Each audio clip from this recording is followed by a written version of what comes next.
Setelah hampir sepekan pasca ditemukan 2 box kontainer berisi jasad mutilasi di kontrakan Eki, polisi akhirnya mengungkap identitas korban. Angela Hidriati Wahyuningsi, wanita berusia 54 tahun itu menjadi korban pembunuhan dari Eki Listianto 34 tahun. Keduanya rupanya menjalin hubungan asmara sebelum kejadian mutilasi itu terjadi.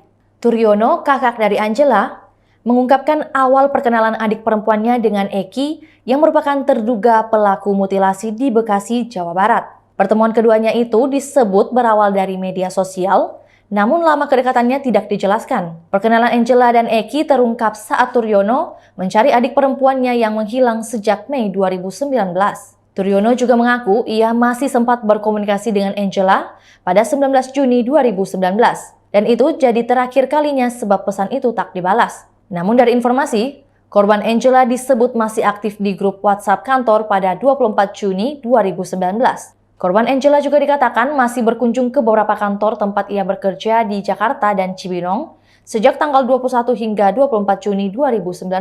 Karena mulai tak ada kabar, Turyono menelusuri keberadaan dan kedekatan Angela dengan seseorang melalui teman kerja saat itu di salah satu supermarket. Temannya menyebutkan, Angela tengah dekat dengan Eki yang saat itu diketahui bekerja di salah satu perusahaan pertambangan. Keluarga pun menemui Eki di Stasiun Gambir, Jakarta Pusat, Juni 2019.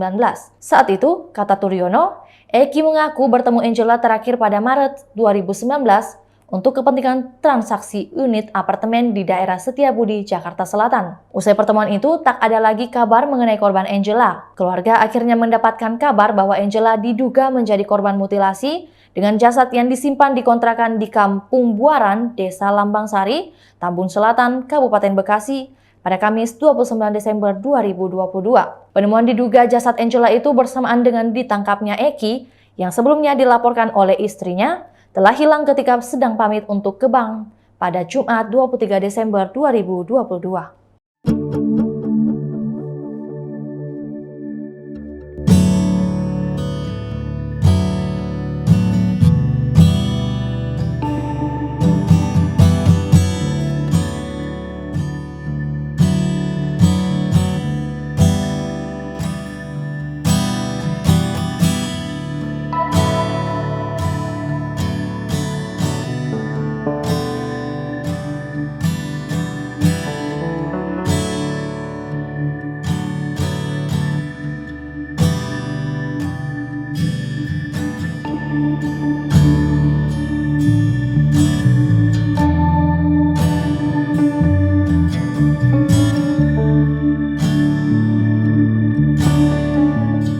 Itulah tadi berita hot news kita pada hari ini. Saksikan berita hot news lainnya hanya di kanal YouTube dan Facebook Tribun Timur.